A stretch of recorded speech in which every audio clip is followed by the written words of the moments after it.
दोस्तों, आज की कहानी का नाम है आधी रोटी। कालू कौवा बहुत भूखा था।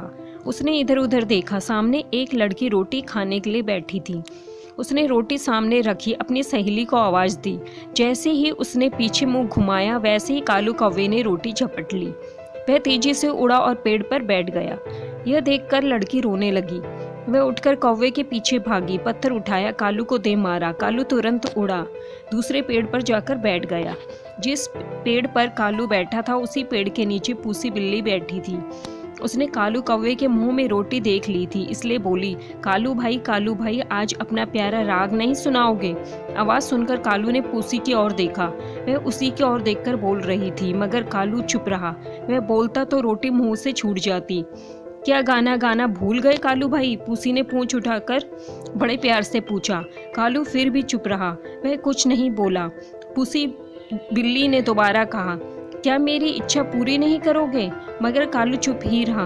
अरे काले कलूटे, बोलता क्यों नहीं है? मैं तो बड़े प्यार से बोल रही हूँ, इधर तू है कि अपने कालेपन पर इतरा रहा है? पूसी चिल्लाई।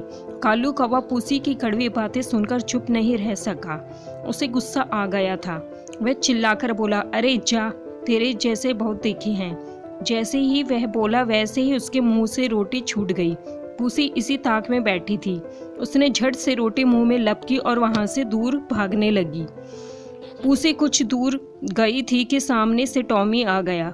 उसने पूसी के मुंह में रोटी देख ली थी। रोटी देखकर उसके मुंह में पानी आ गया था। इस कारण वह पूसी को देखकर घुर्राया। अरे रुक पूसी, तू कहाँ भागती है?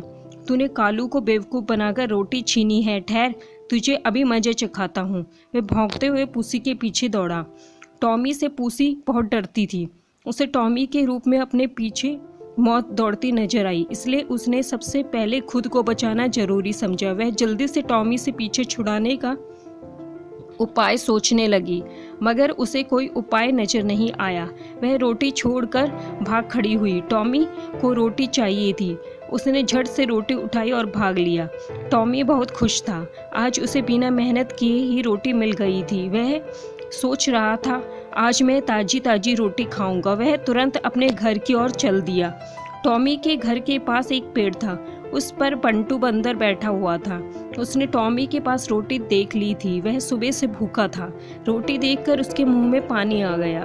काश यह रोटी मुझे मिल जाती। यह सोचते हुए बंटू बंदर नीचे उतरा। कुछ ही समय में वह टॉमी के सामने खड़ा था।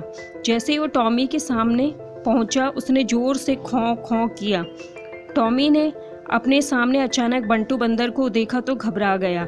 खूंखार बंदर को सामने देखकर उसकी घिघी बंध गई। घबराहट में उसके मुंह से रोटी छूट गई। बंटू बंदर यही चाहता था। वह रोटी लेकर पेड़ पर चढ़ गया। अब मैं आराम से बैठकर खाऊंगा, बंटू बंदर ने सोचा। उस पेड़ पर पहले से एक और बंदर बैठा था। उसने अच्छा मौका देखा, वह बंटू की ओर लपका, मगर बंटू बंदर रोटी के 2 टुकड़े कर चुका था। उसने एक टुकड़ा मुंह में रख लिया। रोटी का दूसरा टुकड़ा बंटू के दूसरे हाथ में था। उसने दूसरे बंदर को देखकर अपना दूसरा हाथ ऊंचा उठा लिया ताकि दूसरा बंदर रोटी छीन न सके। कालू कौवा यह तमाशा देख रहा था। उसने अच्छा मौका देखा। वह झुट से उड़ा। उसने बंदर के हाथ से रोटी झपटी। दूसरा बंदर यह देखकर जोर से कूदा। तब तक कालू कौवा उड़ चुका था। इस तरह कालू कौवे के हाथ में आधी रोटी लग ही गई। दोस्तों, आपको ये कहानी पसंद आई तो प्लीज़ इसको लाइक, शेयर और सब्सक्राइब करना ना भूलें। धन्यवाद।